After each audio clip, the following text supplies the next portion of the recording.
fill up my senses like a night in the woods. Yeah, a little John Denver song, just an intro to it. Any song, it's a good song.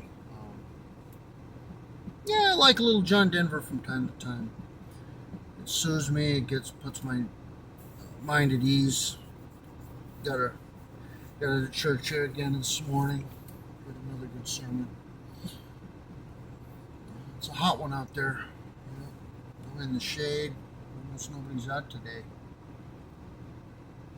If it wasn't for the humidity, I'd love it. But I'll stop bitching because we only get a few days of this. So, be grateful. I won't be when it's 20 below out. I'll be wishing it was like this again. So there it is.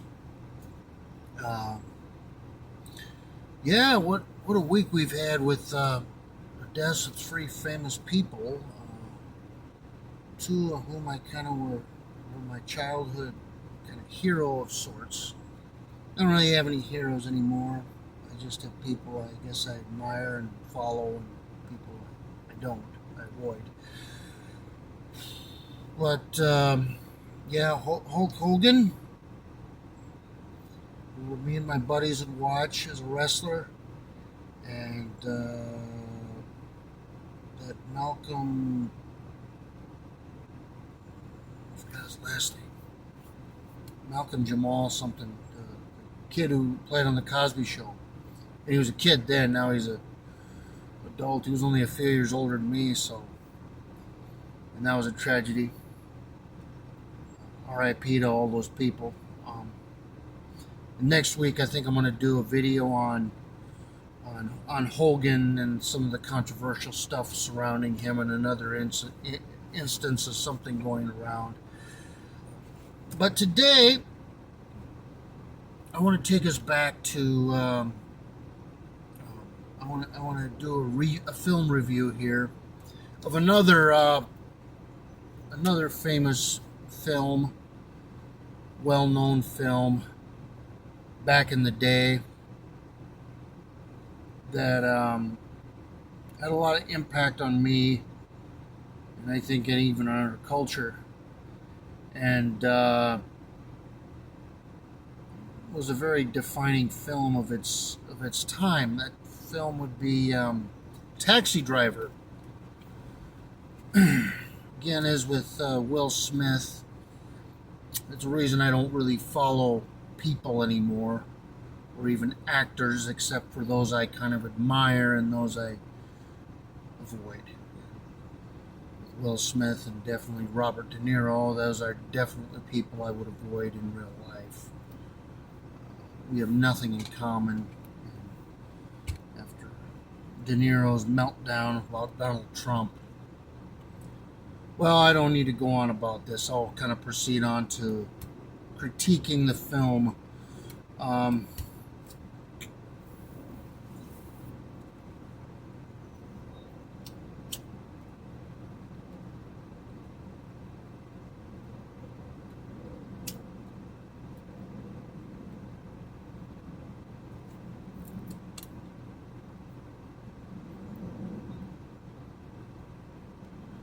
Always a good day for a cigar. My motto. Anyway, like I was saying about critiquing Taxi Driver, it was made actually the same year Rocky was made, and I believe it was Spielberg that directed it. I believe. I could be wrong.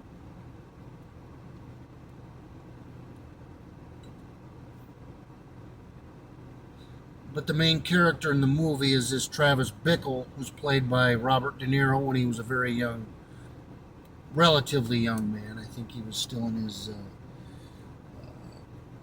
probably he was about 30 or early 30s or something. But he was a young man compared to his now. And he did a great job of playing these kind of sort of social outcast, marginalized dudes that were not well accepted by the society, couldn't seem to fit in. I did another review on Cape Fear, where he played a very good role as an ex-con. But in this film, he is, well, he starts off, at the beginning of the film, you see he's an insomniac who's probably just been released from the military for who knows why, but he was released from, he'd been in the Marines. So he's got kind of a patriotic flair about him, I guess you'd say. There's a flare of patriotism throughout the movie that he shows, kinda, sorta, and he wants to represent. He's seen as kind of as an everyman, somebody that we all can relate to.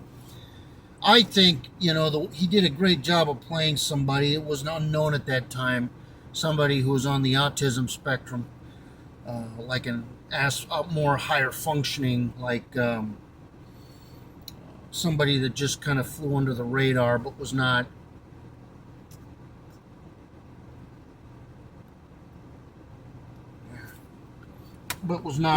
too mainstream, or he didn't stand out. He wasn't a Rain Man. How about that? He gets his job. Anyways, he gets hired by a taxi company to work the night shift as a taxi driver because he figures he can't sleep anyway, and he's up all night doing these diaries. So, he might as well work, and he gets to see the worst parts of humanity while he's doing this, and it depresses him, and he writes about it constantly in the diaries. He gets convinced that he's got to fix it, though. He's got to take matters into his own hands and try to fix this problem as he sees it. And he's got nobody to vent to. He's all alone by himself. He's writing to his parents, it seems, but he doesn't really. The interesting thing, you never see his parents in the movie. It's like they're just kind of these people that it's almost like he's writing to himself or something, And yeah, and he's got these strange habits, and he tells this mayor he needs to fix up the city. If he wanted to elect this one mayor, who he took on a cab ride, and he claims that he wants to clean up the place. I want to clean up the place.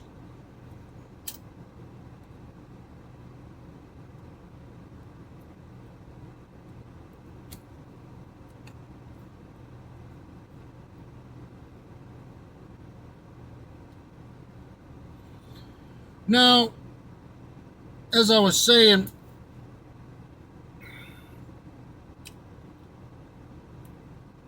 the big shift in this movie is when Travis, to me, meets this Betsy, who he sees working in a campaign office. And to me, Travis is kind of a simp in this respect. I can relate. So he puts this woman on a pedestal, a woman he doesn't know. He sees her as this, as I see, he's kind of got there's a desperation in Travis because he's alone. He doesn't have any close friends. He's got nobody he can open up and share his disturbing thoughts with. So, with that being said, he latches onto this Betsy, and this woman he puts on a pedestal. He makes her kind of he makes her into something she's not. I mean, she's a woman of the times which this was in the 70s. This was in the birth of second wave feminism. Women were now trying to see themselves as equals with men. They wanted to be independent. They wanted to be in the workforce. They wanted to flaunt themselves. And that's what this woman's doing. And she's got a coworker that who's kind of white knighting for her. And Travis ends up taking her out on a couple of dates. And the reason I even say that he might have been on some sort of autism spectrum, he had this habit that's seen throughout the movie of going to adult theater, porn shows, and I think relieving his frustrations, because he couldn't connect with women. And on his second date with this Betsy, after the first date seems to go very well, and they almost kind of make sort of a connection, at least intellectually and maybe just a little bit emotionally, he takes her to a porn theater. I mean, come on, dude. I've been known to do some kind of goofy things with women and talk to women, but even me, I would kind of go, if I would have been Travis's buddy, I'd said, it wouldn't be such a good idea, man. She could really freak out going to a porno. What are you suggesting here, dude? You're gonna really throw her for a loop. But anyways, obviously she rejects him on that, and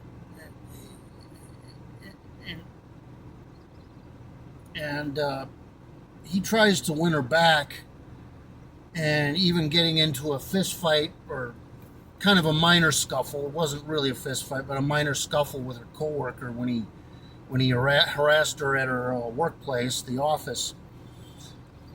And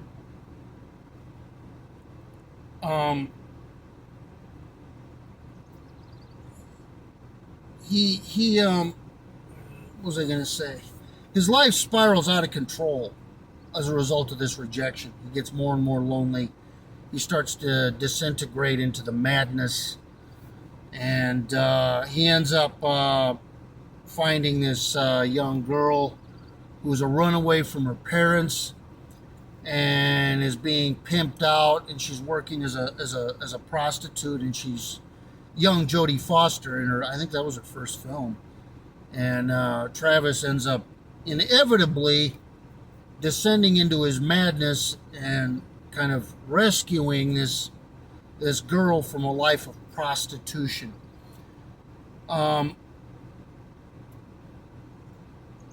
Now, the whole thing, and I see Travis as being kind of, he's going through this blue pill stage throughout this movie. His life spirals out of control after this woman rejects him. A woman who he put on a pedestal when she didn't need to be. She was totally, how about this? She was not this woman that he envisioned her to be. She was a woman of low character, actually, because she only wanted anything to do with Travis at the end of the movie when he's proved to be this kind of quote-unquote hero, although I see him as an anti-hero. And this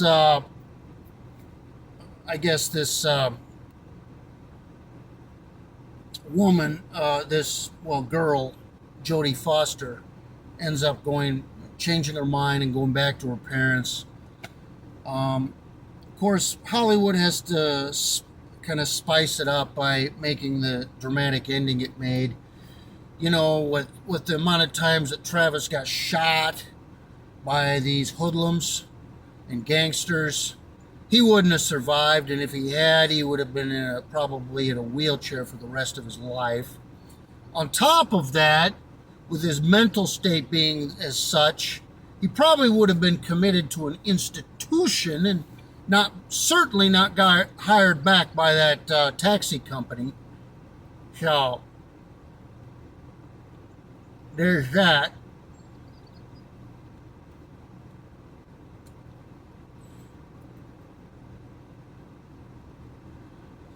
last of all, but not least, um,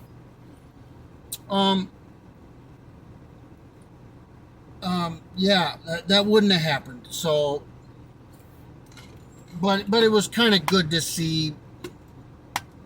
Again, it gave you that sentimental view outside of that.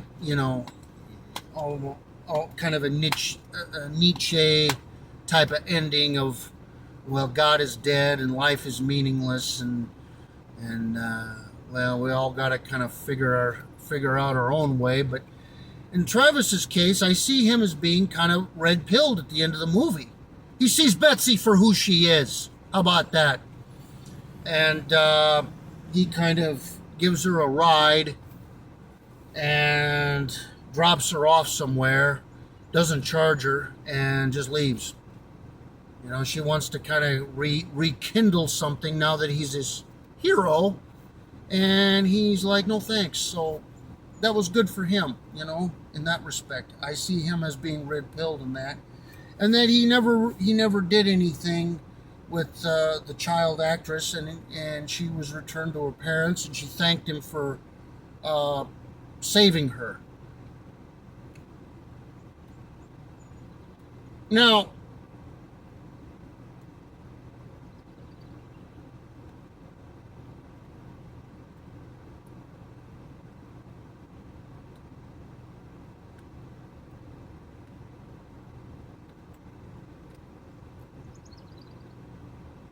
to summarize a couple of other views I've seen on the film, and this just goes to show you how blue pilled and how deep the self-loathing goes now with white men. I've seen other film reviews on this where they claim that Travis was a racist. Um, that's just so silly and illogical to even say that, because Travis wasn't even liked by his own by other white people. He was distrusted. His own co-workers didn't see him as kind of one of them. He was an oddball among them. The only two interactions that he had in the film with people of color were one scene in a restaurant where he sees a bunch of black dudes that are dressed in they're wearing kind of pimp outfits. They're dressed really. They look like, you can tell, but you can tell by the way they look. They're part of the criminal underworld, that Travis so despises, and obviously he feels uncomfortable around them. What's he gonna do? He's gonna go, "Hey, my brother." He isn't gonna do that. He feels uncomfortable. He felt uncomfortable around that pimp. What was her name? Iris, Jodie Foster, the girl's pimp. He felt uncomfortable around her, and he was a white guy, and he was a criminal pedophile, for crying out loud. And that was the one killing that I say was justified that Travis did. The others were just kind of his way of lashing out. But the other killings, all these killings, as I see them, there were some sort of vigilante killings of those mobsters. Travis was, well, there were other white guys too. They were mobsters, they were gangsters, they were Italian mobsters. There were other fellow whites. Sport. Iris's pimp was a fellow white. Those were all, so it's white on white killing here. And they tried to kill him in the process. So it's all white on white. The only killing that Travis did was the first killing was that black guy in the store who was engaging in a violent robbery of a clerk, where he's holding a gun, threatening to kill him unless he gives him his money in a typical hold-up fashion to get his next drug fix. And he turns around when Travis says something, and he's going to shoot him, and Travis manages to shoot him first. So, again, it was self-defense. So, again, calling Travis a racist for killing his own people. This just goes to show you um, how deep seated this hatred of both men, of both white men is now. That you could even say something like that or take it seriously. So with that being said, I hope to I hope I uncovered that and Travis's journey on becoming a red pill member of society, which many of us have had a journey to that. So anyway, stay tuned for next week. Okay.